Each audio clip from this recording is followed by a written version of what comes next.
O verbo concordar em português é normalmente utilizado com a preposição com. Você concorda com alguém.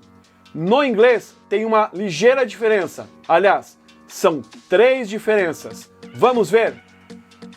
Então vamos falar sobre a primeira maneira que você pode utilizar o verbo concordar no inglês. Você vai usar o verbo concordar com a preposição with. Né? Então você vai falar I agree with him. Eu concordo com ele.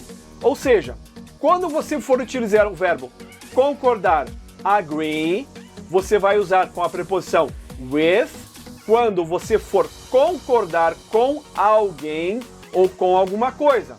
Vamos ver um exemplo? I agree with you. I don't agree with your attitude. Então você viu que eu coloquei que eu concordo com uma pessoa, I agree with you, eu concordo com você, ou I don't agree with your attitude, eu não concordo com a sua atitude. Então nessa situação que você concorda com algo ou com alguém, você vai usar a preposição with. Vamos agora para a segunda maneira de usar o verbo concordar. Você vai usar o verbo concordar, agree, com a preposição on. I agree on. Quando você for utilizar o verbo agree com a preposição on, você está concordando com um assunto. Então vocês concordam, você com outra pessoa, sobre algum tema, algum tópico, sobre algum assunto. Então vamos agora para a segunda maneira de usar o verbo agree, concordar. Você vai usar o verbo agree, concordar, com a preposição on, I agree on, quando você está concordando com um assunto. I agree on this topic. Ou seja, nesse momento você está concordando com o assunto, não com a pessoa e não sobre alguma coisa, sobre um assunto.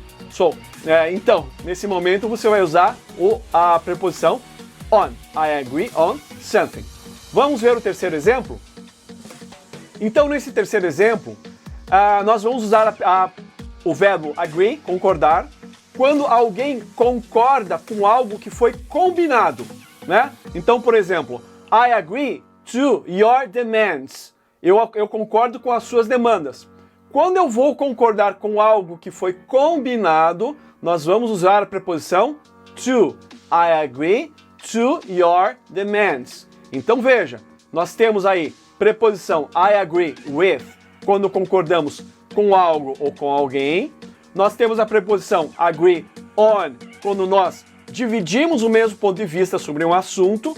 E nós temos a preposição to, I agree to, quando nós estamos concordando com algo que foi combinado anteriormente. Ok? Um abraço e até a próxima.